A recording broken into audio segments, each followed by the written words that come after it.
is that sometimes you have to learn to do more. Sometimes you have to learn how to do better. Sometimes your situation changes. Sometimes God just pulls the rug from underneath you, and you've got to just, your whole world has changed. But you're learning to trust in him. I like that song that used to say, where he leads, I will follow. You have to make up in your mind, I got to go higher. Somebody said, well, I don't know why I've got to change. I've been serving God like this for a long time. That's just it. You've been serving God that way for a long time. It's time to draw near. It's time to do more. There's people out there that need Christ in their life. There are those that need Jesus. And God's calling you to be a fellow laborer with him to reach the lost. And then we see here, in order for us to do that, to be that mighty warrior that God wants you to be. Now, you may not see yourself as a mighty warrior for God. You may not see yourself as even a warrior at all. But God looks upon you, and you are the apple of his eye. He's calling you to do more. And God's not satisfied with you just kind of lounging around way down here, barely saved, 1 foot in the church. That's not all that God has for you. That is not his vision for you. It's God's desire that you become that spiritual warrior.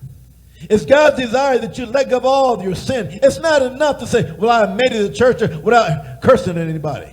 I made it to church and I didn't slap anybody. It's not enough for that. God wants to get all that cursing out of you. God wants to get all the anger and the lying out of you. God wants to perform his perfect will in you.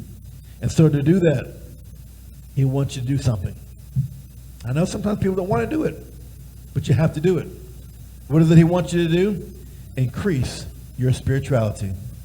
You see, you're fighting with the same spirituality you've had for the last 10 or 15 years. 10 or 15 years ago, that same spirituality brought you victory. But today's battles are not the same as yesterday's battles. Yesterday's victory is not going to help you with today's battle. You've got to do more, and you've got to have more of a spirituality in God. And so you've got to begin to make it through with more tears and more determination. And you've got to continue on going through every battle that you go through with a made-up mind. On the other side of the battle is going to find me worshiping God. Sometimes people let me know, I won't be in church. I don't feel good today.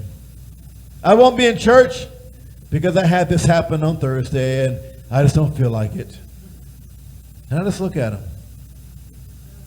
If somebody was to give you $1 million, even though you had a battle on Thursday, you still make up and you get to wherever you get that $1 million, wouldn't you? What about when it comes to serving God? What about if the rapture was to happen today? Would you make it because you decide I'm lazy and I don't want to do something? No, you can't do that. Rather, you got to have a determination. Whatever comes your way, put Jesus first.